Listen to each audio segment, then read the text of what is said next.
Hold on. The beer in your hand was once reserved for the gods in Sumer, 4,000 years ago. It even had its own goddess, Ninkasi. In the Epic of Gilgamesh, it took only 7 cups of beer to transform a wild man into a civilized one. So how did this irresistible drink first come into being? The answer begins with a beautiful accident. 10,000 years ago, among ancient settlements along the eastern Mediterranean, crushed grain met water. Slowly, it turned sweet, began to bubble, and released an unfamiliar aroma. Someone took a sip and discovered that grain could do more than satisfy hunger. It could also bring a gentle intoxication. They had no idea that invisible yeast was turning grain sugar into alcohol. And that was where the story of beer began. A single grain, combined with water, warmth, and time, would one day become humanity's favorite way to say cheers. Cities rose between the Tigris and Euphrates. Mud bricks became walls. Rivers fed the barley fields.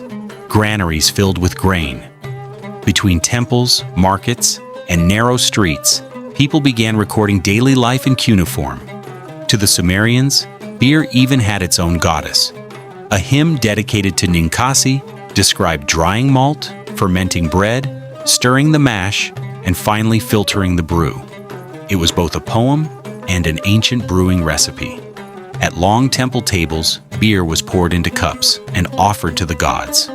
Soon afterward, it entered homes, markets, and everyday life. Here, beer took on the flavor of the city itself. Along the Nile, grain followed 2 different paths. Some entered the oven and became bread. Some entered clay jars and became beer.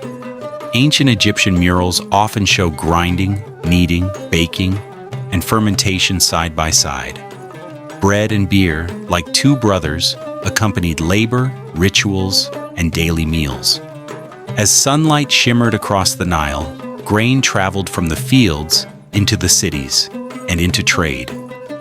Far away in the east, pottery unearthed at Jiahu in China's Henan province preserved traces of another ancient fermented drink.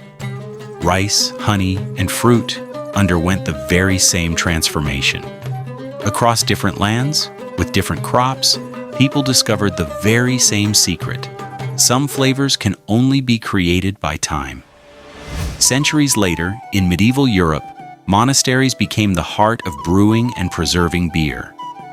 Wooden barrels rested quietly inside stone walls. In the cellar, monks inspected their fermenting brew. Then came hops, bringing new bitterness, new aromas, and helping beer last much longer. Along rivers, trade routes, and busy ports, barrel after barrel traveled to distant towns. They rolled across cobblestone streets. Horse carts entered bustling markets. Beer moved from the household to the workshop, from monasteries to growing cities, and from local craft to international trade. As taverns lit up at dusk, people gathered around long wooden tables, raising their cups and sharing stories. For centuries, farmers, merchants, soldiers, and travelers all found, within a single glass, the taste of grain, hard work, the changing seasons, and the soul of a city. Then beer continued its journey.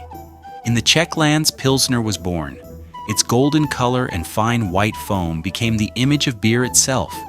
In Belgium, wild yeast and fruit fermentation created deeper layers of flavor, aroma, and acidity.